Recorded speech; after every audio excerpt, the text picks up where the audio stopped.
បាទសួស្តីបងប្អូនអរគ្នានេះគឺពូជបឺ034ហើយខ្ញុំកាត់តបាន25ថ្ងៃបាទនៅលាស់ធួយឯងលាស់ល្អហ្មងបាទហើយរៀងតបែប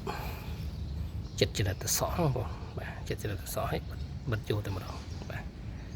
លាស់ល្អបាទហើយតទុកចោលហាក្តៅហ្មងអានេះគឺដើមដែលយើងតដែរ